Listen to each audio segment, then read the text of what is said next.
रात के 3:17 बजे आपकी आंख अचानक खुलती है।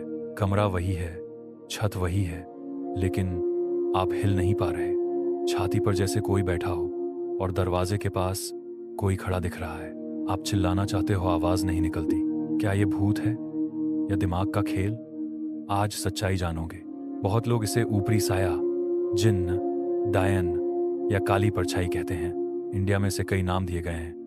कहीं कहते हैं चुड़ैल दबा गई, कहीं कहते हैं कोई आत्मा बैठ गई। लेकिन सवाल यह है, अगर ये सच में कोई आत्मा है तो दुनिया भर के लाखों लोग एक जैसा अनुभव क्यों करते हैं? जापान में इसे कनाशिबारी कहते हैं, अमेरिका में नाइट हैग। हर कल्चर में कहानी अलग पर एक्सपीरियंस एक जैसा। तो क्या सच में कुछ आता है या हमारा दिमाग खुद हमारे खिलाफ काम करता है? Real life example story telling. मान लो राहुल नाम का एक लड़का है, रोज 3-4 बजे तक जागना। एक रात वो सोया ही था कि अचानक आंख खुल गई। कमरा अंधेरा, फैन की आवाज साफ सुनाई दे रही है। उसे लगा कोई उसके बिस्तर के पास खड़ा है। उसने साइड देखने की कोशिश की, लेकिन शरीर जाम, हाथ पैर जैसे पत्थर, सांस भारी, दिल तेजी से धड़क रहा। उसे लगा आज कुछ बुरा होने वाला है।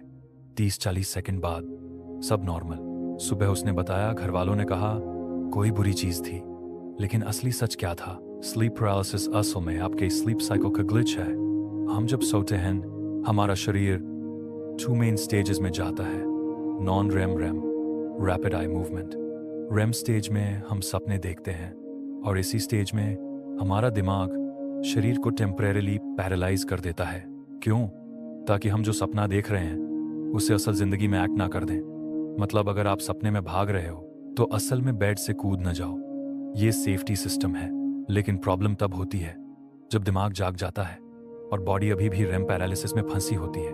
रिजल्ट, आपकी आंख खुली, आप सब देख रहे हो, लेकिन बॉडी स्टिल लॉक्ड। यही है स्लीप पैरालिसिस। अब सबसे डरावना हिस्सा, लोग शैडो फिगर क्यों देखते हैं? किसी के कदमों की आवाज क्यों सुनते हैं? छाती पर दबाव क्यों महसूस होता है? क्योंकि उस वक्त आपका ब्रेन अभी भी ड्रीम मोड में है। मतलब आप आधे जागे हो, आधे सपने में। ब्रेन इमेजिनेशन को रियलिटी के ऊपर प्रोजेक्ट कर देता है, जैसे AR फिल्टर। इसलिए शैडो दिखती है, कोई कमरे में होने का एहसास होता है, चेस्ट प्रेशर महसूस होता है क्योंकि मसल्स रिलैक्स्ड हैं, सांस भारी लगती है। आपका ब्रेन थ्रेट इमेजिन करता है क्योंकि जब बॉडी मूव नहीं कर पा रही तो ब्रेन ऑटोमेटिकली डेंजर अस्यूम करता है। सबसे दिलचस्प हिस्सा ये है, यूरोप में लोग कहते थे नाइट डेमन आया, जापान में कहते हैं स्पिरिट ने बांध दिया, भारत में भूत बैठ गया। लेकिन विज्ञान कहती है ये सब मानव मस्तिष्क की समान प्रतिक्रिया है। अगर ये सच में कोई अलौकिक चीज होती तो लक्षण संस्कृति के हिसाब से क्यों बदलते हैं? छाया आकृति हर जगह समान पैटर्न का पालन करती है। अंधेरा, बेजान, कोने में खड़ी। क्यों? क्योंकि मानव मस्तिष्क अंधेरे और अज्ञात आकार को खतरा समझता है। मतलब भूत नहीं, जीव विज्ञान है। किसको ज्यादा होता है? नींद पक्षाघात ज्यादा होता है, जो देर रात जागते हैं, तनाव में रहते हैं। अनियमित नींद का पैटर्न ज्यादा, स्क्रीन टाइम, पीठ के बल सोने वाले। ये मानसिक बीमारी नहीं है, ये सामान्य तंत्रिका संबंधी घटना है।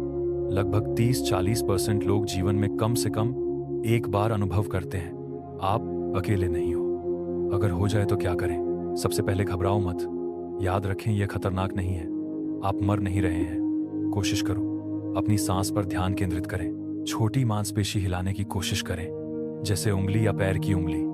आंखों को एक बिंदु पर केंद्रित करें। मन में बोलो यह अस्थाई है। जिस चीज को सदियों तक लोग भूत समझते रहे वो असल में दिमाग की एक सेफ्टी फीचर है। हमारा ब्रेन इतना पावरफुल है कि वो हमें फेक रियलिटी दिखा सकता है। डर असली नहीं होता, हमारी इंटरप्रिटेशन असली होती है। अगली बार अगर रात में ऐसा हो तो याद रखना, कोई परछाई नहीं है, कोई आत्मा नहीं है, बस तुम्हारा दिमाग रेम मोड से बाहर आने में थोड़ा लेट हो गया है। और जैसे ही सिस्टम रिबूट होगा सब नॉर्मल। लेकिन सवाल यह है, अगर हमारा दिमाग इतना पावरफुल इल्यूजन बना सकता है तो और कौन कौन से डर हैं जो सिर्फ हमारे माइंड की क्रिएशन है? अगर तुम ऐसे हिडन साइंटिफिक मिस्ट्रीज जानना चाहते हो जो लोगों को डराती हैं तो अभी फॉलो करो, क्योंकि अगली वीडियो में हम बात करेंगे उस आवाज की जो लोग सुनते हैं जब कोई होता ही नहीं। Stay curious, stay awake.